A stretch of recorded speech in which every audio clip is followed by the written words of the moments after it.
ഇത് മാസ് മോട്ടോഴ്സിൽ നിന്നാണ്. Honda deo നമ്മൾ വർക്കിന് കിട്ടിയിട്ടുണ്ട്. നമുക്ക് ജോക്കോളിൽ പറഞ്ഞാൽ കംപ്ലയിൻറ്റ്സ് എന്ന് പറഞ്ഞാൽ ജനറൽ സർവീസ്, സെൽഫ് ചെക്കപ്പ് പറഞ്ഞിട്ടുണ്ട്, വാട്ടർ സർവീസ് പറഞ്ഞിട്ടുണ്ട്, ഫുഡ് ട്രസ്റ്റ് മാർട്ടിനേഴ്സ് പറഞ്ഞിട്ടുണ്ട്. ഫുഡ് ട്രസ്റ്റ് എനിക്ക് തോന്നുന്നു ലേഡീസ് ഫുഡ് ട്രസ്റ്റായിട്ട് ഉദ്ദേശിക്കുക, ഇതായിരിക്കണം കംപ്ലയിൻ്റ് ആയിട്ട് ഉദ്ദേശിച്ചാണ് കേട്ടോ. നമ്മൾ വണ്ടി ടെസ്റ്റ് ഡ്രൈവ് നടത്തുന്ന സമയത്തേ നമുക്ക് 1-2 കംപ്ലയിൻറ്റ്സുകൾ ശ്രദ്ധയിൽ പെട്ടായിരുന്നു. ഒന്ന്, വണ്ടി റൈറ്റ് സൈഡിലേക്ക് ഒരു ചെറിയ സൈഡ് വലിവ് കാണിക്കുന്നുണ്ട്. പിന്നെ ഫ്രണ്ട് ബോഡി കവർ പൊട്ടി കിടന്ന് ജർക്കിങ് അടിക്കണ സൗണ്ട് ഉണ്ട്. അതേപോലെ തന്നെ ബാക്ക് ടയർ തീർന്ന് കിടക്കുന്നതിൻ്റെ ഒരു പാളൽ വണ്ടിക്ക് ഫീൽ ചെയ്യുന്നുണ്ട്. ഇത്രയാണ് നമുക്ക് ഓടിച്ച് നോക്കിയപ്പോൾ കംപ്ലയിൻറ്റ് കിട്ടിയായിരുന്നു. ഇതിനകത്ത് നമുക്ക് എൻജിൻ ഓയിലിൻ്റെ കേസ് പറഞ്ഞേക്കണത് പറഞ്ഞാൽ ഓയിൽ വേണ്ടാന്നുള്ള അർത്ഥത്തിലാണ് ഓയിൽ എഴുതിയിട്ട് വെട്ടിയത്. പക്ഷേ നമുക്ക് ജനറൽ സർവീസിനകത്ത് നമ്മൾ എൻജിൻ ഓയിൽ, ഗിയർ ഓയിലൊക്കെ ചെക്ക് ചെയ്യും.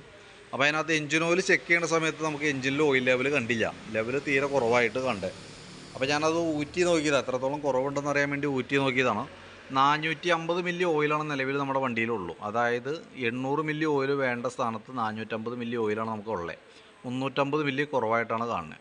അപ്പോൾ ഇതിൻ്റെ അർത്ഥം മൈന്യൂട്ടായിട്ട് ഓയിൽ ചിലവുണ്ട്, ഓയിൽ മൈന്യൂട്ടായിട്ട് കത്തിപ്പോകുന്നുണ്ട്. നമുക്ക് പ്രത്യക്ഷത്തിൽ വലിയ പുകയില്ലാത്തതുകൊണ്ട് കാണാനായിട്ട് പറ്റില്ല. അപ്പോൾ നിങ്ങൾ ശ്രദ്ധിക്കേണ്ട കേസുണ്ടല്ലോ, ഓൾറെഡി നമ്മളിപ്പോൾ ഐഡൻറ്റിഫൈ ചെയ്തു വണ്ടിക്ക് ഓയിൽ ലെവൽ കുറയുന്ന കംപ്ലയിൻറ്റ് ഉണ്ടെന്നുള്ള ദിവസം മനസ്സിലാക്കി. ഇനി അങ്ങോട്ടേക്ക് ചെയ്യേണ്ടത് ഓരോ 1000 കിലോമീറ്റർ കൂടുമ്പോഴും നിർബന്ധമായിട്ട് നമ്മൾ എഞ്ചിൻ്റെ ഓയിൽ ചെക്ക് ചെയ്യണം. അതിപ്പോൾ ഇവിടെ വരാൻ പറ്റിയില്ലെങ്കിൽ എവിടെയാണോ നമുക്ക് സൗകര്യപ്രദമായ സ്ഥലം അവിടെ കയറ്റിയിട്ട് ഓയിൽ ലെവൽ ചെക്ക് ചെയ്യുക. ലെവൽ കുറയും, ഉറപ്പായിട്ടും കുറയും. ഇത്രയും ലെവൽ പ്രശ്നം വരുമ്പോൾ സ്വാഭാവികമായിട്ട് ഓയിൽ ലെവൽ കുറയും. ഒരു 100 മില്ലി 150 മില്ലി വെച്ച് എന്തെങ്കിലും കുറയും. അപ്പോൾ അങ്ങനെ പറയുമ്പോൾ കുറയണ സമയത്ത് എന്ത് ചെയ്യണം, ആ ലെവൽ കുറവുള്ളത് നിർബന്ധമായിട്ടും ടോപ്പപ്പ് ചെയ്തിട്ട് വേണം ഉപയോഗിക്കാനായിട്ട്. ഞാൻ ഈ പറഞ്ഞതിൻ്റെ കാരണം എന്ന് വെച്ചാൽ ഓയിൽ ലെവൽ കുറഞ്ഞു കൂടിയാൽ ഉറപ്പായിട്ടും നമ്മുടെ എഞ്ചിന് പണി വരും, നല്ല രീതിയിൽ നമ്മുടെ പൈസ കയ്യിൽ നിന്ന് പോകും. അപ്പോൾ അതൊന്ന് ശ്രദ്ധിച്ചോളാം. പിന്നെ വണ്ടി റൈറ്റ് സൈഡിലേക്ക് നമുക്കൊരു പാളൽ ഫീൽ ചെയ്യുന്നുണ്ട്. എനിക്ക് തോന്നുന്നു ഫോർക്കിൻ്റെ ഭാഗത്ത് എനിക്ക് ആദ്യം എപ്പോഴെങ്കിലും വണ്ടി ഫ്രണ്ട് വീല് ചെന്ന് ഇടിക്കുക എന്തെങ്കിലും ചെയ്തിട്ടുണ്ടാവാം. അതിൻ്റെ ചെറിയൊരു സൈഡ് വലിവ് ഉണ്ട് വണ്ടിക്ക്. വണ്ടി നമ്മളിപ്പോൾ ഓടിക്കുന്ന ആവറേജ് സ്പീഡിലേക്ക് പോകുമ്പോൾ നമ്മൾ ജസ്റ്റ് ഒന്ന് കൈ ഒന്ന് റിലീസ് ചെയ്യുകയാണെന്നുണ്ടെങ്കിൽ കൃത്യമായിട്ട് വണ്ടി സൈഡിലേക്ക് എടുക്കുന്നതായിട്ട് നമുക്ക് അറിയാനായിട്ട് പറ്റും. കൈ ജസ്റ്റ് ഒന്ന് വിട്ടു പോയി കഴിഞ്ഞാൽ വണ്ടി വലത്തോട്ട് എടുക്കുന്നതായിട്ട് കൃത്യമായിട്ട് നമുക്ക് മനസ്സിലാവും. പിന്നെ ബാക്ക് ടയറിൻ്റെ കണ്ടീഷൻ, ബാക്ക് ടയർ ഏകദേശം തീർന്നിട്ടുണ്ട് കേട്ടോ. അപ്പോൾ ഇത്രയാണ് നമുക്ക് പ്രത്യക്ഷത്തിൽ കിട്ടിയത്. പിന്നെ ഫ്രണ്ട് കവർ ഓൾറെഡി പൊട്ടിയ പീസൊക്കെ ഇതും ഇരിക്കുന്നുണ്ട്. ഇതേ കണ്ടോ, ഫ്രണ്ടിലത്തെ ഈ മെയിൻ കവറുണ്ടല്ലോ അതിൻ്റെ ലെഗ് സ്ക്രൂ ചെയ്യുന്ന ഭാഗമൊക്കെ പൊട്ടിയിട്ട് ഇതും ഇരിക്കുകയാണ്. അപ്പോൾ അതിൻ്റെ ഒരു ജർക്കിങ് ഫ്രണ്ട് സൈഡിൽ നിന്നുണ്ട്. കോൺസെപ്റ്റ് ചെറിയ ലൂസുള്ളത് കൊണ്ട് മൊത്തത്തിൽ നമുക്കൊരു ഗട്ടറി ചാടുമ്പോൾ മൊത്തത്തിലൊരു ഇളക്കം ഫ്രണ്ട് സൈഡിൽ നിന്ന് കാണിക്കുന്നുണ്ട്. അപ്പോൾ നമ്മൾ വർക്കിന് കയറ്റി ഓടിച്ചു നോക്കി വർക്കിന് കയറ്റി. ഇപ്പോൾ നമുക്ക് വണ്ടി വർക്കിന് കയറ്റിയേക്കണ കിലോമീറ്റർ എന്ന് പറഞ്ഞാൽ 49,532 കിലോമീറ്റർ ഇപ്പോൾ നിലവിൽ വണ്ടി ഓടിയുണ്ട്. 49,500 എന്ന് പറയുമ്പോൾ ഏകദേശം ഒരു 50,000 കിലോമീറ്റർ കൂട്ടാം. നമുക്ക് എഞ്ചിൻ ഹെഡിനകത്ത് കരിയുടെ അളവ് കൂടുതൽ വന്നിട്ടുണ്ടാവും. 30,000 തുടങ്ങിയിട്ട് ഏകദേശം 25,000 തുടങ്ങി 30,000-നുള്ളിലാണ് ഹെഡ് ക്ലീൻ ചെയ്യേണ്ടത്. നമ്മൾ ചെയ്തിട്ടുണ്ടാവാൻ സാധ്യത കുറവാണ്. ഇനി ചെയ്തിട്ടുണ്ടെങ്കിൽ പോലും ഓയിൽ ലെവൽ കുറയുമ്പോൾ സ്വാഭാവികമായിട്ട് അത് മെയിൻറ്റെയിൻ ചെയ്യണമെന്നുണ്ടെങ്കിൽ ഇപ്പോൾ ഓയിൽ ലെവൽ കാര്യമായിട്ട് കുറഞ്ഞു പോണ്ടി നമ്മൾ ആ ഭാഗം ക്ലിയർ ചെയ്താലാണ് റെഡി ആവുള്ളൂ കേട്ടോ. അതല്ലെങ്കിൽ എഞ്ചിൻ ഹെഡ് ക്ലീൻ ചെയ്യണ കൂട്ടത്തിൽ കൂടെ അഴിച്ചിട്ട് സിലിണ്ടറിൻ്റെ വല്ല സ്ക്രാച്ച് കാര്യങ്ങളാണെങ്കിൽ മാറ്റിയിടുന്നതായിരിക്കും ആ കംപ്ലയിൻറ്റ് മാറാനുള്ളൊരു ശാശ്വത പരിഹാരം. നമ്മൾ സർവീസിൻ്റെ ഭാഗമായിട്ട് ബാക്ക് വീലൊക്കെ അഴിച്ചു, ബ്രേക്ക് ലൈനറൊക്കെ ചെക്ക് ചെയ്തു. ബ്രേക്ക് ലൈനർ കമ്പനി ലൈനർ കിടക്കണം, ഹോണ്ടയുടെ ഒറിജിനൽ ലൈനറാണ്. അത്യാവശ്യം കുറേ കൂടി ഉപയോഗിക്കാനുണ്ട്. ബ്രേക്ക് ക്യാമൊക്കെ ഒന്ന് അഴിച്ച് ഗ്രീസ് ചെയ്തിടാം. ബാക്ക് വീല് പിടിപ്പിക്കുന്നത് ഈ ഒരു ഷാഫ്റ്റും വേണം. ഞാൻ അതിൻ്റെ ബെയറിങ്ങിൻ്റെ പ്ലേ ഒക്കെ ചെക്ക് ചെയ്തു, വേറെ കംപ്ലയിൻ്റ് ഒന്നുമില്ല. ബാക്ക് ടയറിൻ്റെ കണ്ടീഷൻ ഞാൻ ഈ പറഞ്ഞ പോലെ തന്നെ ടയറിൻ്റെ സെൻറ്റർ ഭാഗം തീർന്നേക്കാണ്. നമുക്കിവിടെ അതിൻ്റെ ഇൻഡിക്കേഷൻ മാർക്കും ഉണ്ട്, നമുക്ക് സെൽഫായിട്ട് നോക്കാവുന്നുള്ളൂ. TWI എന്ന് പറഞ്ഞിട്ടൊരു ഇൻഡിക്കേഷൻ മാർക്ക് എടുക്കണം. അതിൻ്റെ നേരെ നോക്കിക്കഴിഞ്ഞാൽ ഇവിടെ നമുക്ക് അതിനകത്തൊരു ഗ്രൂവ് വരും. ആ ഭാഗം ഇതിൻ്റെ ഇല്ല, മൊത്തത്തിൽ തേഞ്ഞ് പോയേക്കാണ്. അപ്പോൾ അതിൻ്റെ അർത്ഥം മാക്സിമം ടയർ മാറ്റേണ്ട ഒരു ടൈമാണ്. ഈ സൈഡിലെ കട്ട നോക്കണ്ട, ഗ്രിപ്പ് വളരെ കുറവായിരിക്കും. അപ്പോൾ ഒന്ന് ശ്രദ്ധിച്ച് ഓടിക്കുക, സമയം കിട്ടുമ്പോൾ മാറ്റാനായിട്ട് ശ്രദ്ധിക്കുക. മാറ്റുമ്പോൾ നിങ്ങൾ എന്ത് ചെയ്യേണ്ടതെന്ന് വെച്ചാൽ ഓൾറെഡി നമുക്ക് ഫ്രണ്ട് ടയറിന് അലൈൻമെൻറ്റ് വേരിയേഷൻ കാണിച്ചിട്ടുണ്ട്. സെൻറ്റർ ഭാഗം കറക്റ്റ് സെൻറ്റർ ഭാഗമാണ് തേയ്മാനം വന്നേക്കണേ.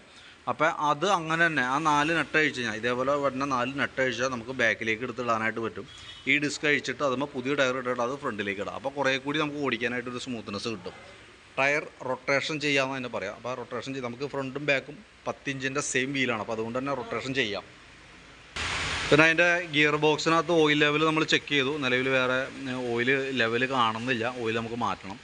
പിന്നെ അതേപോലെ എയർ ഫിൽറ്ററൊക്കെ നമ്മളൊന്ന് ചെക്ക് ചെയ്ത് വിടുന്നുണ്ട്. എയർ ഫിൽറ്ററൊക്കെ നമ്മൾ കിടക്കുന്നത് പുതിയ ഫിൽറ്ററാണ്, പക്ഷേ കമ്പനി ഫിൽറ്ററല്ല, ഡ്യൂപ്ലിക്കേറ്റ് ആണ്. പക്ഷേ എന്നാലും പുതിയ ഫിൽറ്ററാണ് നമുക്ക് കിടക്കണം കേട്ടോ. തൽക്കാലം നമുക്ക് തുടച്ച് ക്ലീൻ ചെയ്ത് റീസെറ്റ് ചെയ്യാം. പിന്നെ ക്ലച്ച് ഭാഗം നമ്മൾ നോക്കുമ്പോൾ അതിൻ്റെ ഈ ക്ലച്ചിൻ്റെ ഈ സൈഡിൽ ഓയിൽ സീൽ ലീക്ക് കാണിച്ചു തുടങ്ങിയാണ്. ആരംഭമാണ്, കൈയോടെ നമുക്കത് മാറ്റിയിടാണെങ്കിൽ ആ ഭാഗം ക്ലിയറായി പോയിക്കോളും. ബെൽറ്റിൻ്റെ കണ്ടീഷൻ നോക്കി, ബെൽറ്റ് നമുക്ക് കിടക്കുന്നത് കമ്പനി ബെൽറ്റാണ്, ഹോണ്ടയുടെ ഒറിജിനൽ ബെൽറ്റാണ്, പുതിയ ബെൽറ്റാണ് കിടക്കുന്നത് കേട്ടോ. പിന്നെ അതിൻ്റെ variator body, boss driver, roller കാര്യങ്ങൾ നമ്മൾ ചെക്ക് ചെയ്ത് വേറെ കംപ്ലയിൻ്റ് ഒന്നുമില്ല. ക്ലച്ച് യൂണിറ്റൊക്കെ ആയാലും നിലവിൽ നമുക്ക് വേറെ പറയത്തക്ക കംപ്ലൈൻറ്റ് എന്ന് പറയാനില്ല. ചെറുതായിട്ട് തുരുമ്പിൻ്റെ പ്രസൻസൊക്കെ ഉണ്ട്, അതൊക്കെ ഒന്ന് അഴിച്ച് ക്ലീൻ ചെയ്ത് ഗ്രീസ് ചെയ്തിടാമെന്നേ ഉള്ളൂ. പിന്നെ കിക്കർ വീലൊക്കെ ഒന്ന് അഴിച്ച് ഗ്രീസ് ചെയ്തിടാം, വേറെ പറയത്തക്ക കംപ്ലൈൻ്റ് ആയിട്ടൊന്നുമില്ല.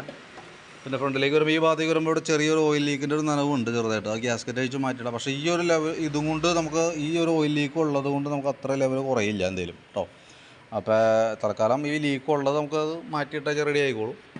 ചോക്കിൻ്റെ കേബിൾ നോക്കിയാൽ വർക്കിംഗ് ആണോ, കുഴപ്പമൊന്നുമില്ല. ആക്സിലേറ്റർ കേബിളും വേറെ പ്രശ്നമൊന്നുമില്ല. ഫ്രണ്ട് സൈഡിലേക്ക് വരുമ്പോൾ ഫ്രണ്ട് ബുഷുകൾ അഴിച്ചൊന്ന് ഗ്രീസ് ചെയ്യുന്നുണ്ട്. അതിൻ്റെ ലിങ്ക് ഈ ഷോക്കിൻ്റെ ബുഷ് നല്ല രീതിയിൽ ഓവലായി പോയിട്ടുണ്ട്, അത് നമുക്ക് മാറ്റിയിടണം. ലിങ്ക് ബുഷ് അഴിച്ചൊന്ന് ഗ്രീസ് ചെയ്തിട്ടാൽ മതി. ബ്രേക്ക് കേബിളുകൾ കുഴപ്പമൊന്നുമില്ല, നല്ലതാണ്. ഫ്രണ്ടിലത്തെ ലൈനർ ആയാലും അത്യാവശ്യം ഉപയോഗിക്കാനൊക്കെ ഉണ്ട്. ഫ്രണ്ട് ടയറിൻ്റെ കണ്ടീഷൻ ഞാൻ ഈ പറഞ്ഞ സെൻറ്റർ ഭാഗം നോക്കിക്കഴിഞ്ഞാൽ അറിയാം, ഇതിവിടെ കറക്റ്റ് സെൻറ്റർ ഭാഗമായിട്ടാണ് തേയ്മാനം വരാം. അപ്പോൾ അതുകൊണ്ട് തന്നെ റൊട്ടേഷൻ ചെയ്യാനായിട്ട് ശ്രദ്ധിക്കുക. അപ്പോൾ നമുക്കത് മാക്സിമം ഉപയോഗിച്ച് തീർക്കാനായിട്ട് പറ്റും. പിന്നെ ഫ്രണ്ടിലേക്ക് വരുമ്പോൾ ഫ്രണ്ട് ഹാൻഡിൽ ബെയറിങ്, അതായത് കോൺസെപ്റ്റ് ചെറിയൊരു അടി കാണിക്കുന്നുണ്ട്. അപ്പോൾ അത് ഗട്ടറി ചാടുമ്പോൾ ഒരുപാട് ഷിവറിങ് ഫ്രണ്ട് സൈഡിൽ നിന്ന് വന്നതിൻ്റെ ഒരു കാരണം അതും കൂടിയാണ്. തൽക്കാലം ഒന്നും ചെയ്യാൻ നിൽക്കണ്ട, കാര്യമായിട്ടുള്ള കംപ്ലൈൻറ്റിലേക്ക് വരുമ്പോൾ അഴിച്ച് മാറ്റിയിടാനാണ് പറ്റുള്ളൂ. കാരണം ടൈറ്റ് ചെയ്യാമെന്ന് വെച്ചാൽ ഓൾറെഡി ഇപ്പോൾ തന്നെ ഹാൻഡിൽ ചെറിയ ടൈറ്റ് ഉണ്ട്, അപ്പോൾ നമുക്ക് കൂടുതൽ സൈഡ് വലിവായിട്ട് തോന്നും. പിന്നെ ബാറ്ററി നമുക്കിത് ഇരിക്കുന്നത് 2023 മോഡൽ ബാറ്ററിയാണ്. ഞാനതിൻ്റെ വോൾട്ട് നോക്കി 13 വോൾട്ടിനകത്ത് കാണുന്നുണ്ട്. ലോഡ് ടെസ്റ്റ് ചെയ്യുന്ന സമയത്ത് 9.30 വന്നിട്ടുണ്ട്. അപ്പോൾ സെൽഫിൻ്റെ കംപ്ലൈൻറ്റ് പറഞ്ഞാൽ എനിക്ക് തോന്നുന്നു ബാറ്ററിയുമായി ബന്ധപ്പെട്ടല്ല, കാരണം ഒരു 8.5 വോൾട്ടിലേക്ക് വരുമ്പോഴാണ് ബാറ്ററി കംപ്ലൈൻ്റ് ആയിട്ട് വരുള്ളൂ. അപ്പോൾ കാർബറേറ്ററുമായി ബന്ധപ്പെട്ട കംപ്ലൈൻറ്റ് ആവാനാണ് സാധ്യത സെൽഫിൻ്റെ. അത് ഞാൻ നാളെ രാവിലെ സ്റ്റാർട്ട് ചെയ്ത് നോക്കിയിട്ട് എന്തെങ്കിലും അതിൻ്റെ കണ്ടീഷൻ പറയാം. നമ്മൾ കാർബറേറ്റർ നിലവിൽ അഴിക്കണില്ല, കാരണം ഇപ്പോഴത്തെ പെട്രോൾ ഉപയോഗിക്കുന്നത് കൊണ്ട് തന്നെ ഒട്ടുമിക്ക വേണ്ടിയിട്ട് കാർബറേറ്റർ കംപ്ലൈൻ്റ് ആണ്. തൽക്കാലം നമ്മൾ കാർബറേറ്റർ അഴിക്കുന്നില്ല, കാരണം അഴിച്ച് ക്ലീൻ ചെയ്താൽ ചിലപ്പോൾ ഓവർഫ്ലോ കംപ്ലൈൻ്റ് ആണെങ്കിൽ നമ്മൾ കൈയോടെ കാർബറേറ്റർ മാറ്റേണ്ട ഒരു സിറ്റുവേഷനൊക്കെ വരും. അപ്പോൾ തൽക്കാലം അത് ആ രീതി തന്നെ നിൽക്കട്ടെ. രാവിലെ സ്റ്റാർട്ട് ചെയ്ത് നോക്കിയിട്ട് കൂടുതൽ കംപ്ലൈൻറ്റ് അതിൻ്റെ ആണെങ്കിൽ ഞാൻ നോക്കിയിട്ട് അതിൻ്റെ ഡീറ്റെയിൽസ് അപ്ഡേറ്റ് ചെയ്യാം കേട്ടോ. പിന്നെ സ്പാർക്ക് പ്ലഗ് ഒന്ന് അഴിച്ച് ക്ലീൻ ചെയ്തിടുന്നുണ്ട്, പുതിയ പ്ലഗ്ഗാണ് കിടക്കണേ. പിന്നെ ഓയിൽ കുറവ് ലെവൽ കുറവുള്ളത് ടോപ്പ് ചെയ്യേണ്ടതായിട്ടുണ്ട്. അപ്പോൾ ഞാനതിൻ്റെ ഒരു ഏകദേശം ഒരു എസ്റ്റിമേറ്റ് ആക്കാം, ഡീറ്റെയിൽസ് വാട്സപ്പിലേക്ക് ഷെയർ ചെയ്തിടാം. വീഡിയോ കണ്ടതിന് ശേഷം നോക്കിയിട്ടൊന്ന് റിപ്ലൈ ഇടാം, അതനുസരിച്ച് നമുക്ക് ബാക്കിത്തെ വർക്ക് കണ്ടിന്യൂ ചെയ്യാം കേട്ടോ. ഫ്രണ്ടിലത്തെ കവർ പൊട്ടിയേക്കണത് തൽക്കാലം വേറെ ഒന്നും ചെയ്യൽ നടക്കില്ല, ഞാൻ എന്തെങ്കിലും പറ്റുമെന്ന് പ്ലസ് നോക്കാം, അതല്ലെങ്കിൽ ടൈ ചെയ്ത് ഉറപ്പിക്കുക എന്തെങ്കിലും ചെയ്യേണ്ടതായിട്ട് വരും. അപ്പോൾ എന്തെങ്കിലും വീഡിയോ കണ്ടുകഴിയുമ്പോൾ നോക്കിയിട്ടൊന്ന് പറയാം, ഞാൻ അതനുസരിച്ച് ചെയ്യാം കേട്ടോ.